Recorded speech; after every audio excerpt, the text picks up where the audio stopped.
Hey guys, this is Dark Luna. Welcome back to my channel. Today I'll be reading a few scary and disturbing Reddit stories that I found. Hope you guys enjoy these ones. Now, alright, let's get on with the stories.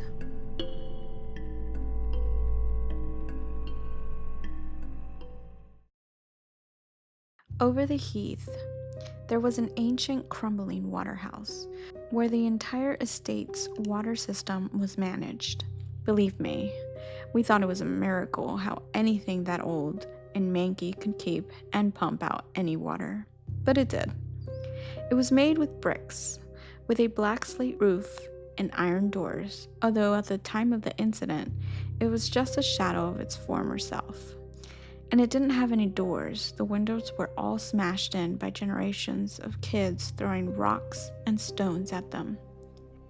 It was there where my mama and her siblings were kids played over the heath, and they all told us it spooked them and their mates as it did us. It was a really hot day one summer in the school holidays. The older boys were at home for some reason, and all the younger cousins, me included, were being little brats. So the boys said they would take us all blackberry picking to keep us quiet. Mama agreed gratefully. The boys were really responsible and mature at 16, 17, and 18. They babysat for us younger kids all the time, so we all knew the rules of staying close to the boys and doing what they told us. And so, a half hour later, everyone had their fruit baskets and we were off. There were 5 of us younger kids. We were all really excited as blackberry picking was a great family favorite activity, and our Grand's blackberry pies were the best. Grand's house led directly onto the back of the heath. There was a fence with a gap at the end. One of my older cousins passed me through to the other, then lifted my tiny wheelchair over the fence. The other kids were through in seconds, and we were away again. On our way to our destination, the older boys told us spooky stories, as they always did. Half because they liked scaring us, and half because we all used to beg them to. There was nothing more terrifying than a story from my cousins, H or B. They were masters, and so believable, we loved it. We all stopped talking when we came to the waterhouse. Nobody ever dared to speak around or near the waterhouse, not even the older boys. For something so mundane, it always looked, and still does, so eerie. There was a second fence to get through before we reached our beloved blackberry field, but this time, as we squeezed through the gap of the fence, we were all more somber as we remembered the old wives' tale / urban legend that we all knew about the waterhouse.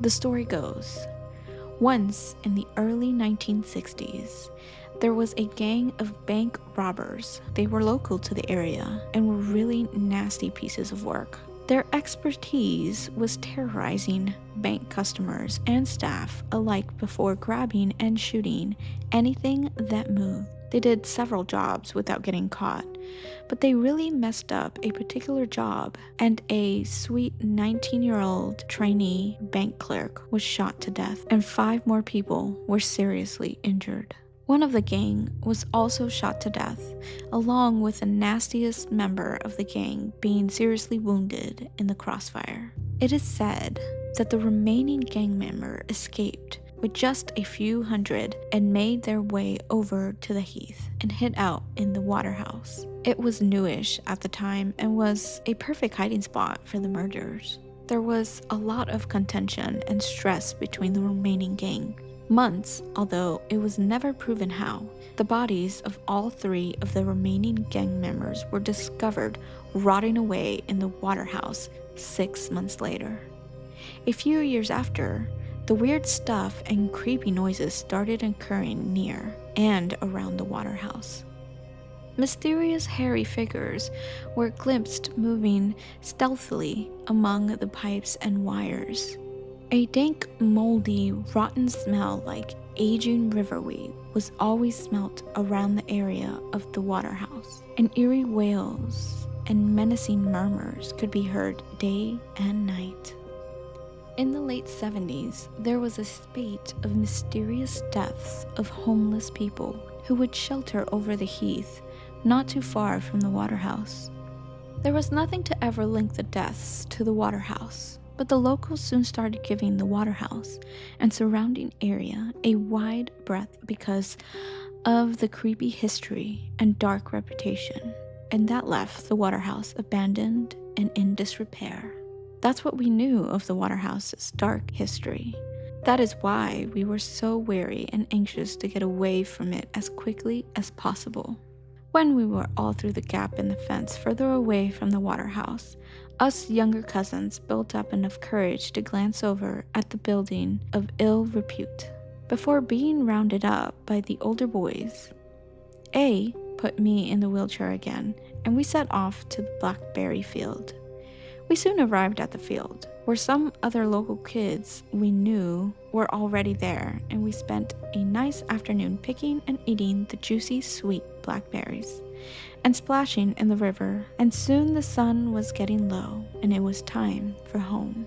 Our journey home was much like the one there. We were still bantering, laughing, and the older boys were still winding us up slightly, but being as it was getting later, we were feeling wearier and slightly subdued.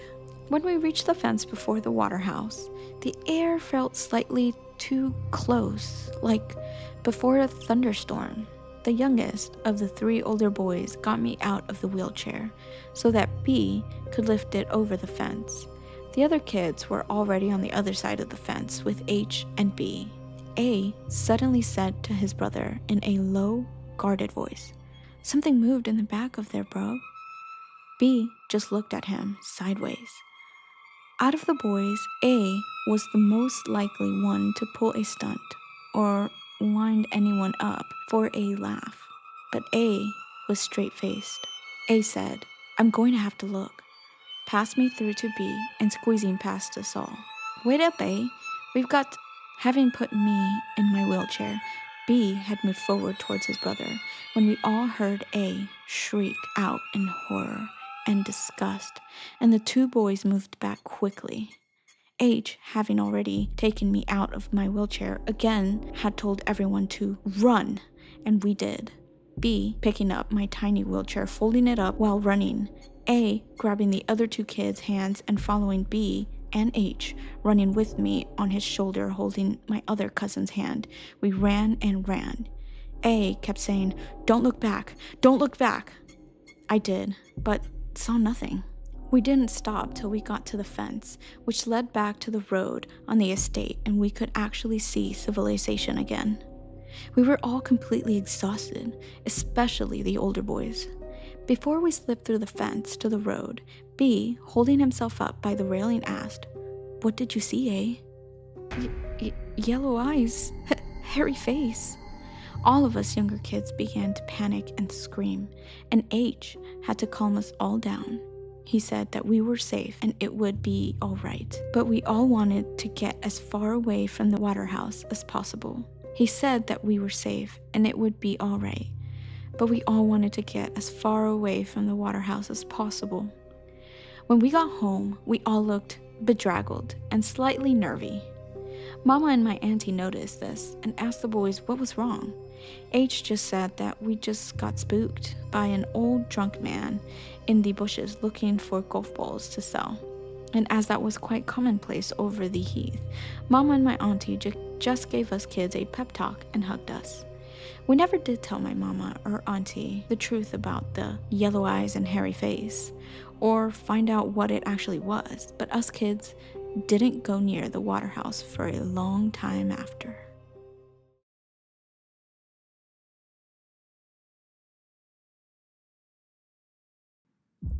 My big brother used to have an imaginary brother, and he would always play with him. But sometimes he would say, "Stop, leave me alone," or, "No, I don't want to go to my room to play." My mom would ask him, "What's going on?" And he would say, "He won't leave me alone." Of course, my mom had no idea what he was talking about and thought it was just him being a kid with an imaginary friend. Well, a day after my brother's birthday, he had these balloons. And keep in mind, my brother is just a little kid, and he's obviously not tall, so he couldn't reach the plates, knives, forks, etc. It was around 10 to 11 p.m., and my mom heard the balloons pop. So she went outside, and my brother looked really scared. So my mom asked him, "What happened? Did you pop the balloons?" And my brother said, freaked out, "No, it was him," pointing to his imaginary friend that my mom obviously couldn't see. My mom saw the knife next to the balloons and immediately knew that he was too short to reach any of those things. So she said, "Get out of my house," to my brother's imaginary friend. Since my mom couldn't see him, she asked my brother if he left already, and he said he had left and thanked my mom. Later, about 10-15 minutes later, my cousin came over, and my cousin said that he saw a woman in all white with her hair in front of her face in the front door. My brother said that that was his mom, and she opened the door. My cousins were already inside and asked my brother if she was still there, and my brother said yeah, and that she was mad. She started to yell for her to get out, and then she asked my brother if she was still here, and he said no. My brother is now 19 and says he still sometimes sees him in his mirror.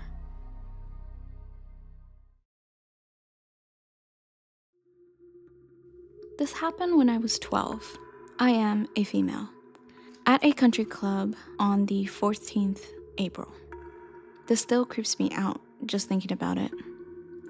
My mom, sister's friend, and I just arrived at the country club because I wanted to practice some drills in squash. We walked into the bar area to pay for the court, and there is this lady with her son. At least, I think it was her son. Sitting on one of the bar stools, the woman looked about 25 to 30 years old, and the son looked about 4 to 6 years old. She looked at our dog and was almost squeezing its neck. After that, she looked at my mom and said, "Hello," and then looked at me dead in the eye. She walked towards and held out her hand. I took her hand to shake it, but she didn't move it. She just kept her hand still and wouldn't let go. She started talking to me and asked me questions, but I had no clue what she said. She was so quiet and almost like she murmured the words. The only thing I could quite make out was the word medical. Then it was almost like time stopped and all the sounds disappeared around me. The only thing I could hear was her quiet murmuring. I told my mom I was going to the squash courts, but as I walked a few steps out into the doorway, I felt these eyes watching me. My back was facing the doorway. I turned around and saw her watching me from inside the bar. After that, I didn't feel safe enough to go to the squash courts alone, so I walked back to my mom and waited for her to finish paying. Fast forward to when I'm done playing squash, and I've played with my friend for a bit. When I finished playing with my friend, she wanted to go put her squash things away on the court next door. When I went to my friend, we were the only ones at the squash court, but my mom was walking inside. She was by the stands, closing her squash bag. I saw the lady standing there, by the side of the stands, watching her. She muttered something, but we both didn't hear what. She left the squash court when my mom got there and disappeared.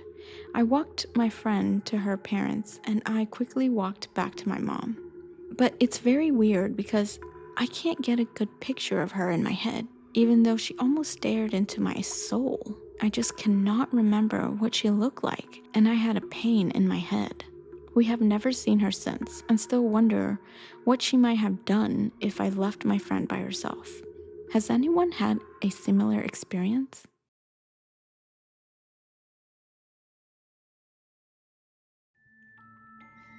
At the time, I think I was 7, maybe 8, I was hanging out with my best friend.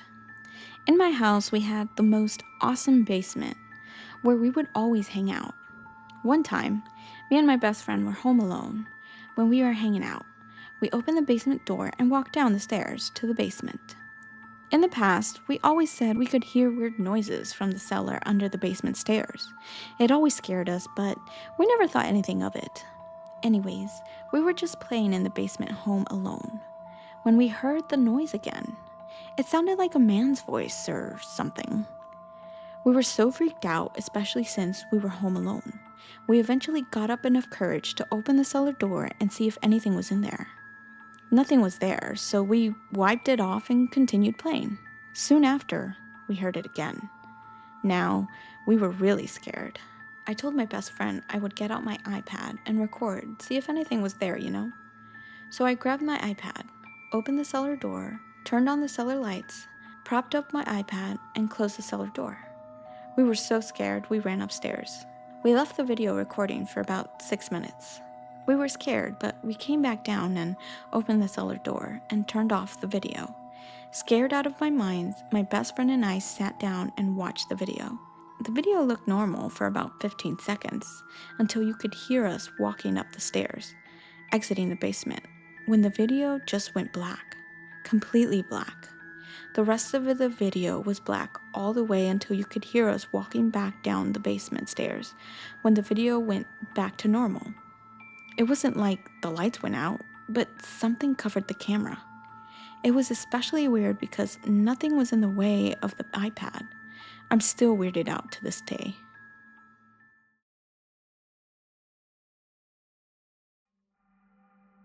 This just happened, so bear with me here. So for the past few weeks, my outside dog, who's the sweetest dog ever and wouldn't hurt a fly, hasn't been wanting to go to sleep at night and has been barking all night, every night. For content, he happily goes into a big, spacious crate filled with his blankets, and this is an AC-controlled environment. Anyways, as I said, he has been refusing to go in and just sits and barks at stuff and roams around the property barking at something that has been entering my property religiously for the same amount of time that he has been refusing to go to sleep. I've always just deduced that a coyote or something is messing around in the yard, and this was my running theory until last night. So, rewind to last night. I exit my back door like usual to try and get him in his crate, and he refuses. So I figured he just doesn't want to since it's summer and the weather is nice. I returned inside, and not even 3 hours later, I was woken by him, barking and growling up a storm. So I tiredly put on my sandals and go outside, and he's in the backyard barking at something. I proceed to yell his name. He comes running, and something proceeds to make a grabbled noise and run away. He comes running to me and sits at my feet, but when I try to take him to his crate, he gets in between my legs and refuses to let me go any further. This dog is heavy and strong, by the way, so he easily overpowers me. So, I proceed to get back inside and lock up to go to sleep again for the night. I woke up at approximately 8:30 a.m. and went outside to get my dog's food for the morning, along with a fresh bowl of water. And I remembered what had gone on the night before. So I decided to check out the yard since it was daylight. And as I was searching, I found something that seemed to be footprints leading towards the barn of my property. After leaving the whole day to sit and see what happens, I decided to go in there, and there was a whole bulk up there. Sleeping bags, food provisions, and a lot of other stuff. I called the police immediately, and they found a guy trying to get off my property. The guy was living in my property for who knows how long, without me knowing.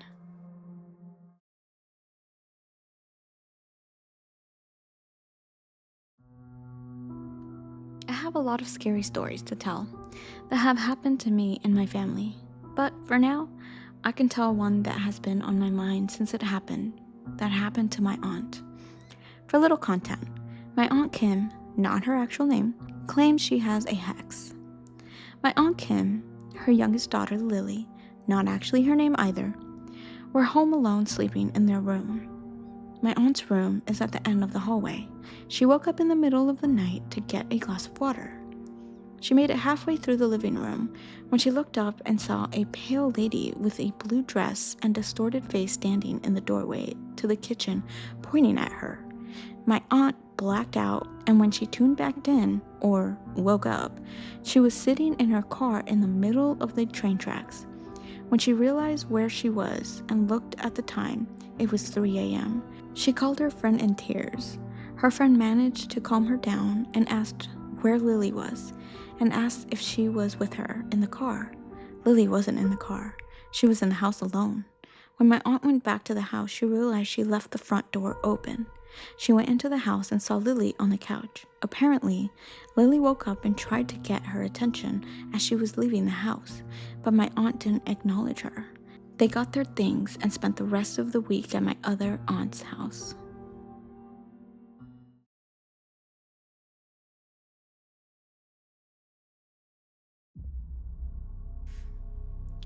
I'm a married man, male, 32, and my wife, female, 31.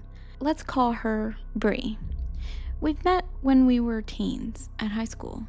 I was the usual bully that everyone wanted to punch in the guts. I would hit kids and make fun of them for no reason. I'd regret a lot. My wife was more concerned with studies, would speak up to every asshole that talked shit about her.